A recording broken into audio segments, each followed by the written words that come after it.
यीशु को क्रूस पर तो दर्द सहना पड़ा था, लेकिन उनको क्रूस पर चढ़ाने से पहले भी इतना दर्द सहना पड़ा था जितना कि एक इंसान सोच भी नहीं सकता। जब यीशु फसह के पर्व मनाने जेरूसलेम में पहुंचे और अपने चेलों को भोज के संसाधन लाने का आदेश दिए, तो यीशु के चेलों को लगा होगा कि हर वर्ष की तरह फसह की पर्व में यीशु उनके साथ होंगे। लेकिन यीशु के चेले इस बात से अनजान थे कि वह भोज यीशु के साथ अंतिम भोज होने वाला है। रात्रि के भोज के बाद यीशु अपने शिष्यों के साथ गेतसेमन के बगीचे में गए, जहां वे अक्सर प्रार्थना करने के लिए जाते थे। वहां यीशु ने अपने शिष्यों से प्रार्थना करते समय जागते रहने को कहे और वे थोड़ा आगे जाकर जमीन पर गिरकर प्रार्थना करने लगे। हे मेरे पिता, यदि हो सके तो यह प्याला मुझसे दूर हो जाए, फिर भी मेरी इच्छा के अनुसार नहीं बल्कि आपकी इच्छा के अनुसार हो। जब यीशु प्रार्थना कर रहे थे तो क्रूस पर चढ़ने की बेचैन में उनका पसीना खून की बूंदों की तरह जमीन पर गिर रहा था। और जब वे प्रार्थना के बाद अपने शिष्यों के पास लौटे तो यीशु उन्हें सोते हुए पाए, तो उन्हें जगाकर उनसे प्रार्थना करने का आग्रह किए। फिर उसके बाद जो हुआ उसे देखकर चेले दंग हो गए। बगीचे में यीशु के 12 शिष्यों में से यहूदा इस्करियोती के साथ एक भीड़ पहुंची, जिसने 30 चांदी के सिक्कों के लिए उन्हें धोखा दिया। फिर सैनिक यीशु को गिरफ्तार करके महायाजक कैफा के पास ले गए, जहां मुख्य याजक और बुजुर्ग इकट्ठे हुए और पूरी महासभा ने रात भर यीशु के खिलाफ झूठे सबूत ढूंढने में लगे ताकि वे उसे मौत की सजा दे सके। जब उन्हें कोई सबूत नहीं मिला तो उन्होंने 2 झूठे गवाहों को सामने लाए और उन्होंने गवाही दी कि यीशु ने कहा था कि मैं परमेश्वर के मंदिर को नष्ट करने और 3 दिनों में इसे फिर से बनाने में सक्षम हूँ। तब महायाजक कैफा ने खड़े होकर यीशु से कहा, क्या तुम उत्तर नहीं दोगे कि ये लोग तुम्हारे विरुद्ध क्या गवाही दे रहे हैं? यीशु चुप रहे तो महायाजक ने फिर से उससे कहा, मैं तुम्हें जीवित परमेश्वर की शपथ दिलाता हूँ, हमें बताओ कि क्या तुम मसीहा परमेश्वर के पुत्र हो? तब यीशु ने उत्तर दिया, तुमने ऐसा कहा है, लेकिन मैं तुम सबसे कहता हूँ, अब से तुम मनुष्य के पुत्र को परमेश्वर के दाहिने हाथ पर बैठे और स्वर्ग के बादलों पर आते देखोगे।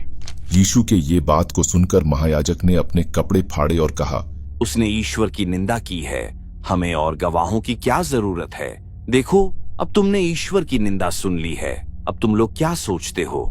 तब महासभा के लोगों ने उत्तर दिया, यीशु मृत्यु के योग्य है। फिर उन्होंने उसके चेहरे पर थूका और उसे थप्पड़ मुट्ठियों से मारे और कहे, मसीहा, हमारे लिए भविष्यवाणी करो कि तुम्हें किसने मारा। उनकी महासभा सुबह तक चली और सुबह सभी मुख्य पुजारियों और बुजुर्ग लोगों ने यीशु को बांधकर उसे रोमी राज्यपाल पोंटियस पिलातुस के सामने खड़ा किए। और मुख्य पुजारियों और बुजुर्गों के आरोप के आधार पर पिलातुस ने यीशु से पूछा, क्या तुमने ऐसा कहा कि तुम यहूदियों के राजा हो? तो यीशु ने उत्तर दिया, आप अपने आप ही कह रहे हैं। और पिलातुस ने फिर से उससे पूछा, क्या तुम नहीं सुनते कि वे तुम्हारे खिलाफ क्या गवाही दे रहे हैं? तो यीशु ने उनके आरोप का उत्तर नहीं दिया। तब पिलातुस बहुत आश्चर्य हुआ और जब यीशु पर कोई दोष न पाया तो उसने उसे छोड़ने का फैसला किया। अगले दिन फसह का पर्व था और उस समय पिलातुस के रीति के अनुसार पर्व में लोगों के लिए किसी एक कैदी को रिहा कर दिया जाता था जिसे वे चाहते हैं, और उस समय उसके कैद में एक जाना माना कैदी बरअब्बा था। इसके तहत पिलातुस इकट्ठी हुई भीड़ से पूछा, तुम किसे चाहते हो कि मैं तुम्हारे लिए फसह के पर्व में किसे रिहा करूं, बरअब्बा को या यीशु को जो मसीहा कहलाता है? तो भीड़ ने बरअब्बा को चुना और यीशु को पिलातुस के हवाले कर दिए और चिल्ला चिल्ला कर यीशु को मृत्यु दंड देने का मांग किए। और जब पिलातुस ने देखा कि वह कहीं नहीं पहुंच रहा है बल्कि इसके बजाय हंगामा शुरू हो रहा है, इसके बाद उसने जो फैसला लिया जिससे लोग और अधिक भड़क गए। पिलातुस ने पानी लिया और भीड़ के सामने अपने हाथ धोकर कहा, मैं इस आदमी के खून से निर्दोष हूं। तब सभी लोगों ने उत्तर दिया, यह तुम्हारी जिम्मेदारी है, उसका खून हम पर और हमारे बच्चों पर है। तब पिलातुस यीशु को कांटेदार कोड़े से 39 से 40 कोड़े लगवाए और यीशु को क्रूस पर चढ़ाने के लिए सैनिकों को सौंप दिए। और सैनिकों ने यीशु को प्रेटोरियम में ले गए और सैनिकों की पूरी टोली ने उसके कपड़े उतारे। फिर जो उन्होंने यीशु के साथ किया, ऐसा किसी ने सोचा भी नहीं था। उसके कपड़े उतारने के बाद सैनिकों ने उसे लाल रंग का लबादा पहनाए और फिर कांटों का एक मुकुट बनाकर उसके सिर पर रख दिए और उन्होंने उसके दाहिने हाथ में एक छड़ी दी। फिर वे उसके सामने घुटने टेक कर यहूदियों के राजा की जय हो कहकर उसके मजाक उड़ाए और उन्होंने उस पर थूका और छड़ी से उसके सिर पर बार बार मारे। उसके मजाक उड़ाने के बाद उसे वहां लेकर गए जहां क्रूस रखा हुआ था, जिसका अनुमानित वजन लगभग 136 से 150 किलोग्राम था। यीशु क्रूस को कंधे पर उठाए गोलगोथा पहाड़ की ओर बढ़े, जो वहां से लगभग 1.2 किलोमीटर दूर था। कोड़ों की दर्द, क्रूस का वजन, सिर पर कांटों के ताज की दर्द, उबड़ खबड़ रास्ता, तेज धधकती धूप और अपमानजनक टिप्पणियों को सहन करते हुए यीशु धीरे धीरे आगे बढ़ रहे थे।